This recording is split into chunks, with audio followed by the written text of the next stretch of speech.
Hey guys, welcome back to my channel. Today is the first video of 2020 and it's also the first time that I am officially coming to you as a licensed marriage and family therapist, which is so exciting. I've been working for, I say 4.5 years, but really like 7 years or more. 7.5 years to get to where I am in my career right now. So that's super exciting. And honestly, it's one of the most, if not the most commonly asked question to me from you guys through Instagram, how I got to where I am. Somebody's interested in becoming a counselor or a therapist, or specifically a Catholic counselor or therapist. I get so many questions about that. So I really wanted to just walk you through my process of becoming a licensed marriage and family therapist. So there's kind of like, I'm gonna break it up into 4 parts of my education and experience that led me to get where I am today.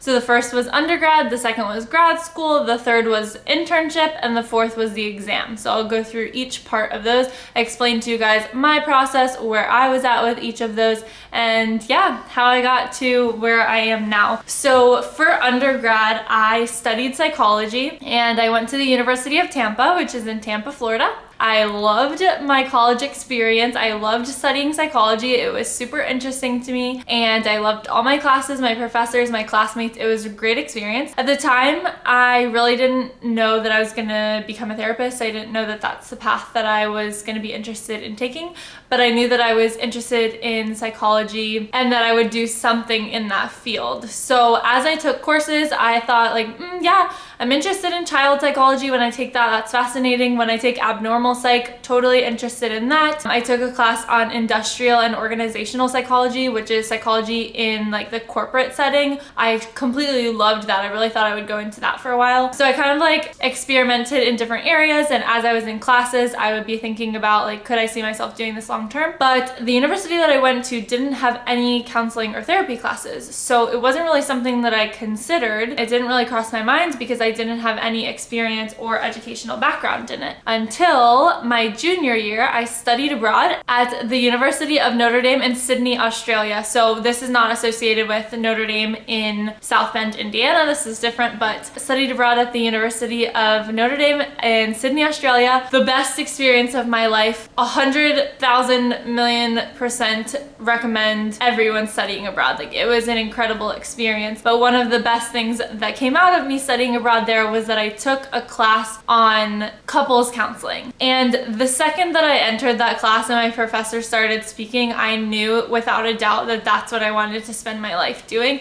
It was so fascinating to me, and I just could really clearly see how marriage is really the foundation of our society, and when we don't have healthy marriages, we don't have a healthy society, we don't have a healthy world, and everybody suffers. And so I really wanted to be able to support couples in their marriages, and so when I took that class, I knew, okay, I'm going to be a couples counselor.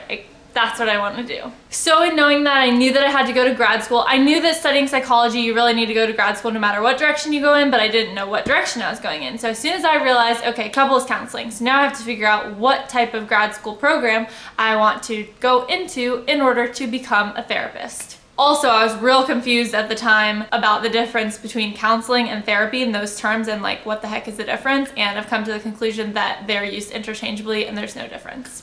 It just really has to do with like what degree you study. So I am a therapist because I studied marriage and family therapy.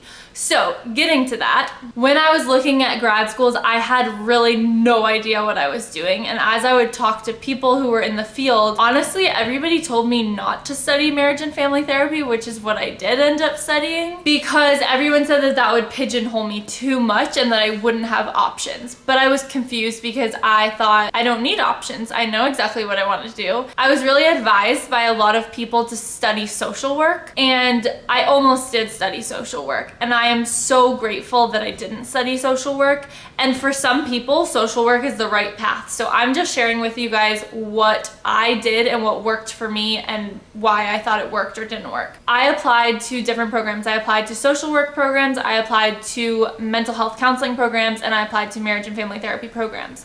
I got into the schools that I applied to and I visited all of them, and I just really loved the program that was offered at my university that I chose, which was Nova Southeastern University in Fort Lauderdale, Florida. I didn't know what I was doing, and I think that God just chose marriage and family therapy for me, because to be honest, like, I had no clear concept of the difference. But what I realized over time was that if I had studied social work, I definitely would have had more options, but I would have only taken one course in therapy. And knowing that I wanted to be a therapist, that would not have been a good decision for me. I can't imagine trying to be a therapist and taking one course in therapy. I would not have been prepared for the job that I wanted to do. So in studying marriage and family therapy, we learned about therapy every single day. All of my courses were on different types of therapy, different things that I needed to know to be a good therapist. It was not exam based, which was a huge blessing because I hate exams.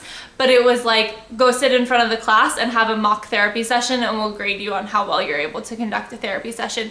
And I loved that. And we had a final exam at the end of the 2-year program. Sorry, so I meant to say in undergrad, I finished, it was a 4-year degree, but I finished it in 3.5 years just kind of by accident, that I loaded up on classes because I thought you were supposed to.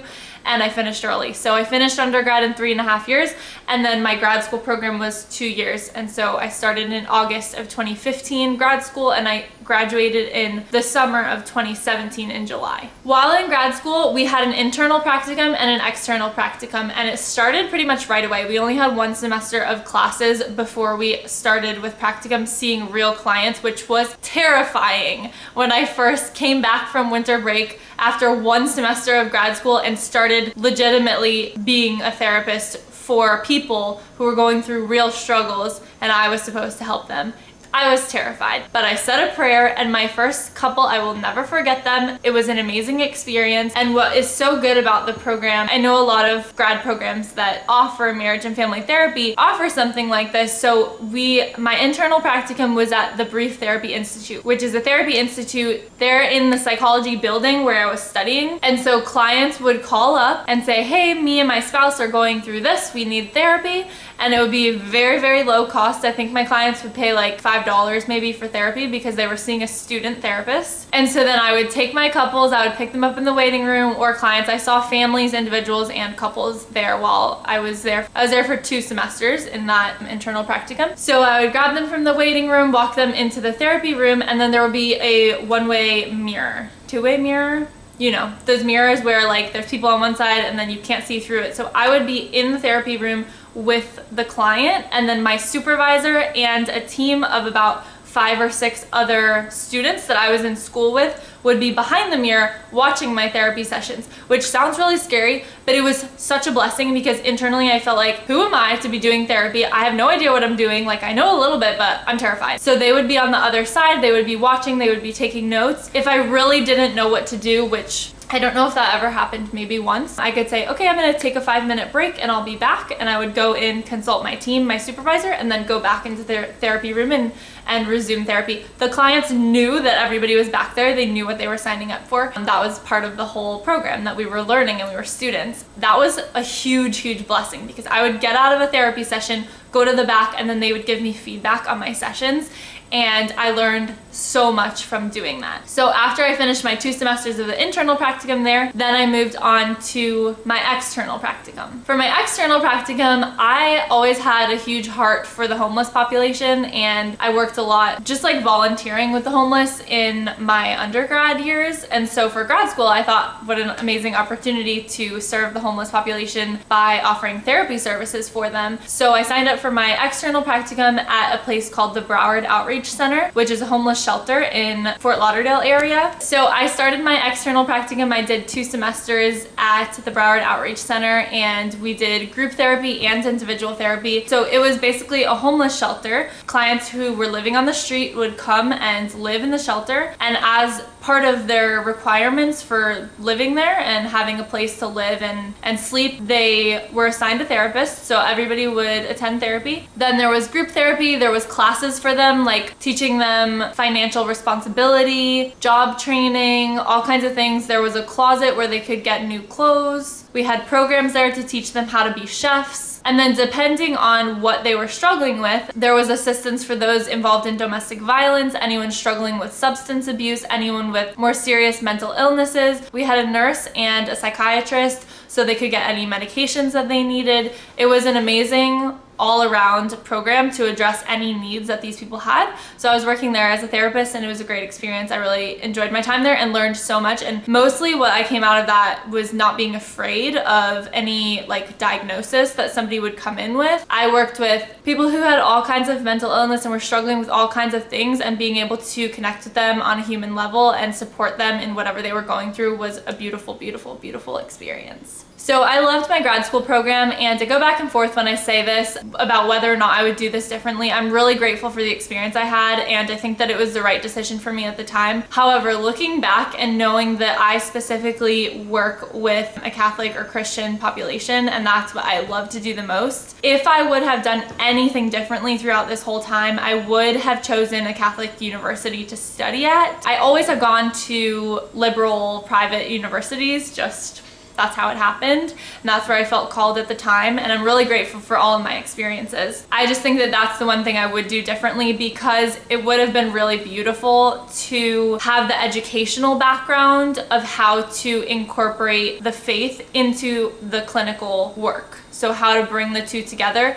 like having studied that would have been really helpful for me. But that wasn't my path, and so I've been able to do trainings and other things to figure out how to do that in a way that works for me, makes sense for me and for my clients. It wasn't my education background, and that's okay, but that would be something that I would consider doing differently. And just for anyone interested in going down that path, Divine Mercy is a Divine Mercy Institute or Divine Mercy University. Divine Mercy, you can look it up and it'll come up really quickly. They're the most highly recommended program that I've heard about. So if anyone's interested in going down that path to become a Catholic or Christian therapist, that is a really reputable university to study with, to go down that road and become what you're dreaming of becoming. Okay, so took my final exam for grad school, passed that, graduated, got my degree conferred, and then the next step to that is your internship. So I really hate calling it an internship because it's not like you're not fully working. Like, you are fully working, you're just not licensed yet. So you are considered a registered intern. Every state is different. So everything I'm talking about is specific to the state of Florida. Other states are different. I know I have friends who work in Texas and California, and I know California is much more strict and they have a lot more regulations and things that you need to do in order to become licensed. Texas, I think, is really similar to Florida, but Florida's on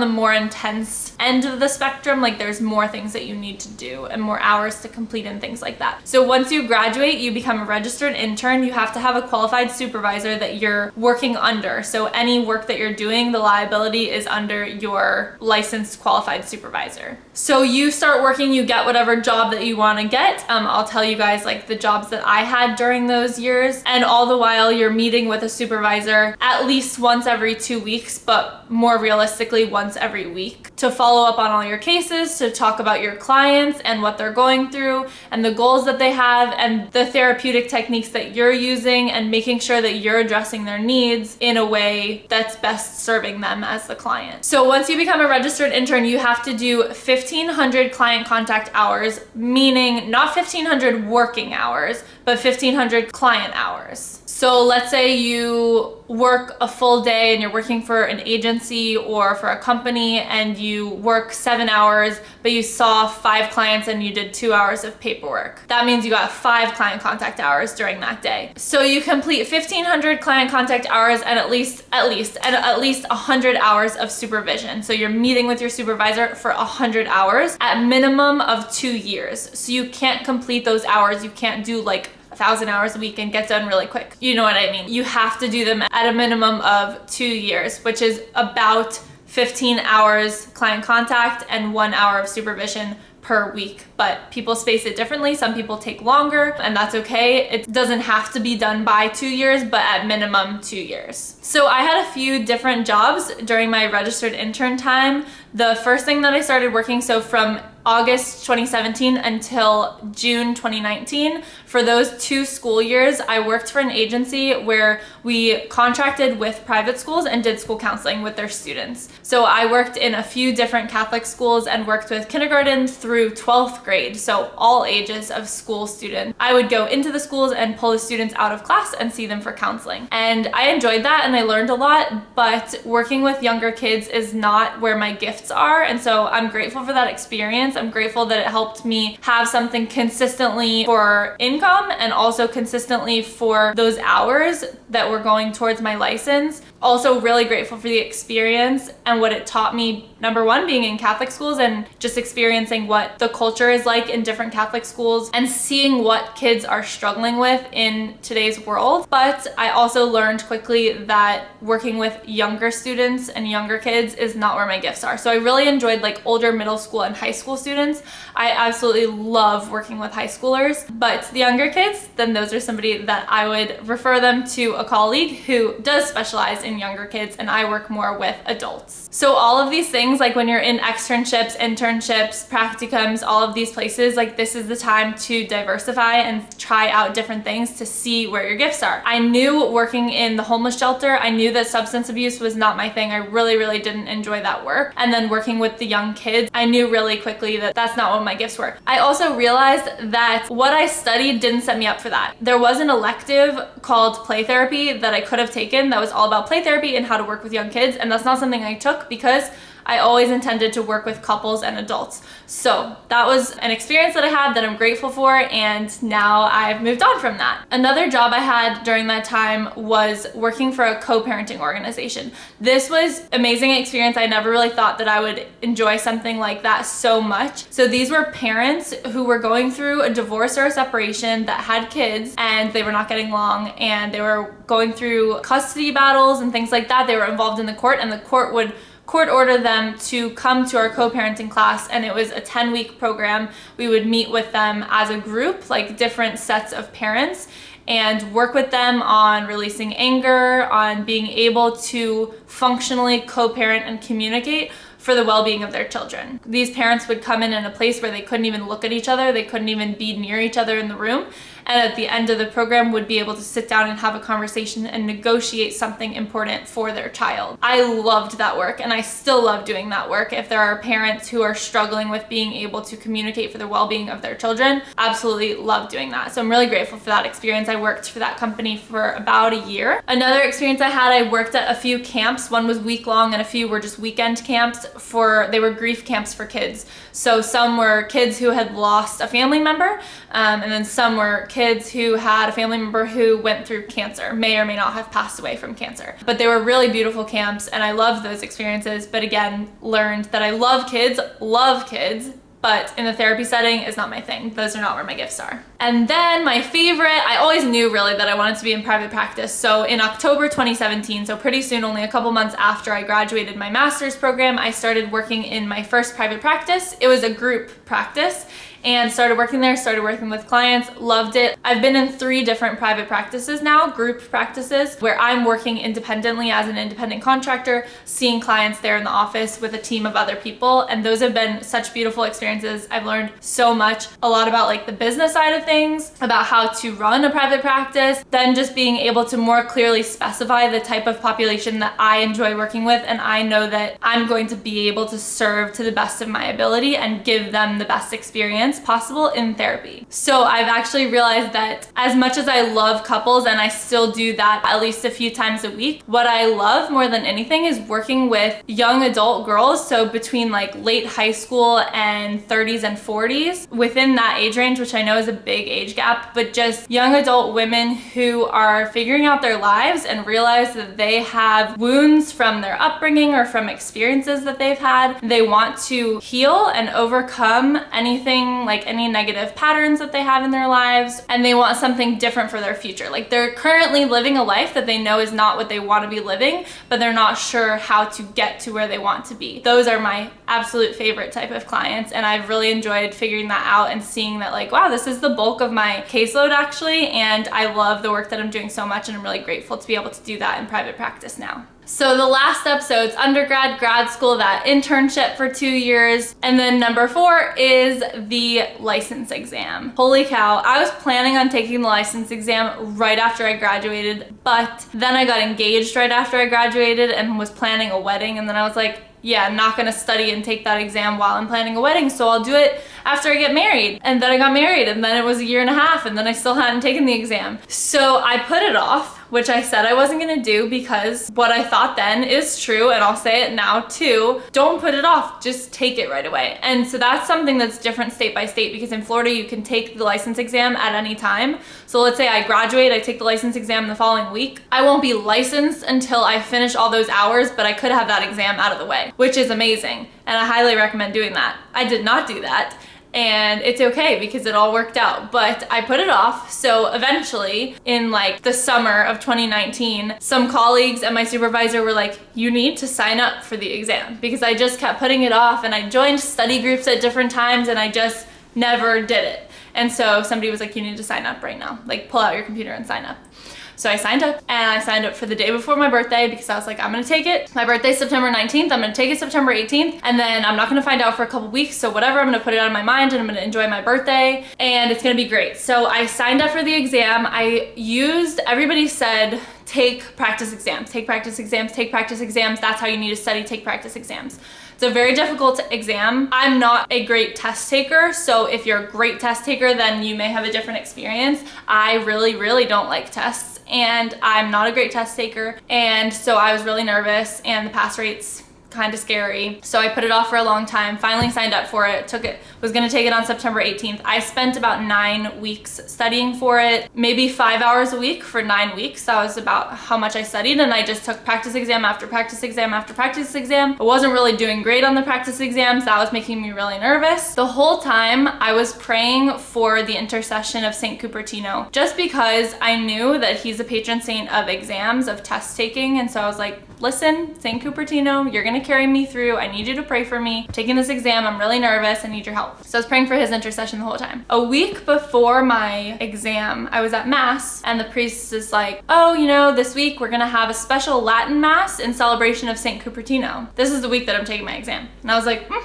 that's interesting. Then he's like, okay, so the mass is gonna be Wednesday at 7 p.m. Wednesday was the day of my exam. Wednesday, September 18th. So I get home and I'm like, why are they having a mass on Wednesday for St. Cupertino, the day of my exam? Like, they're just having the mass because it's my exam? I don't know. So then I look it up, and Wednesday, September 18th, is St. Cupertino's feast day. The day that I planned my exam, only picked that day because it was the day before my birthday, didn't know that it was his feast day until the week of my exam, and then I was like, wow, okay, I have to pass this exam, because if not, I don't know what the heck God is doing. I fully am like, all right, God, you're gonna handle it for me. This is like really good consolation and giving me a lot of peace that you're gonna be helping me through this exam. So I took the exam. It was the hardest exam I've ever taken in my life. Was pretty confident that I failed because it was really difficult. And a couple weeks later, I got an email that I passed, and that was a huge gift. I know I studied a lot, and I know that I deserve to pass, but also I'm fully confident that God did it for me, and glory to him for being awesome and having St. Cupertino intercede for me and help me pass that exam, because that was amazing. But that was just like a really cool side story. So I passed my license exam, I finished my supervision hours,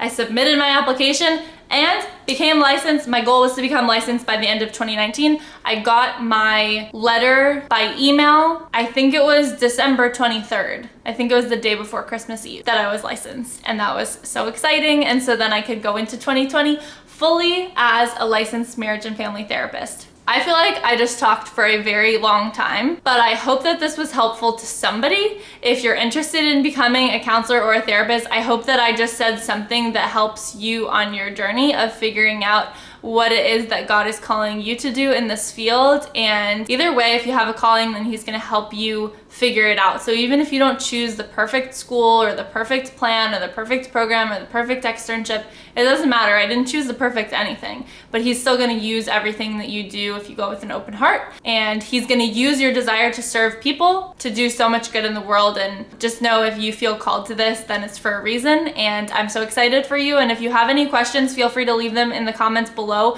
I'm going to link to a whole bunch of stuff that I talked about. I'll link to the website that I used to study. I'll link to the universities that I went to and the Catholic university that I've heard good things about. And I'll link to everything just so you have the resources. I'll put that all in the description box below, but I'm happy to help. So send me a message on Instagram or write a comment below and just let me know, and I will be praying for you. And I'm so excited because the world needs really good therapists. It's a little concerning sometimes that there are not always the most qualified people, and we just really need good mental health professionals, good therapists, and we need you and your gifts and talents, because like I said, I work with young adult women and couples, and that's where I feel called, but I don't work with children or specifically men or people struggling with substance abuse, things like that. So we need the people who feel called to those areas too, so then we can all work together and we can make sure that everyone is getting the best care possible. So if you like this video, please give it a thumbs up. Don't forget to subscribe, and I will see you guys in my next video.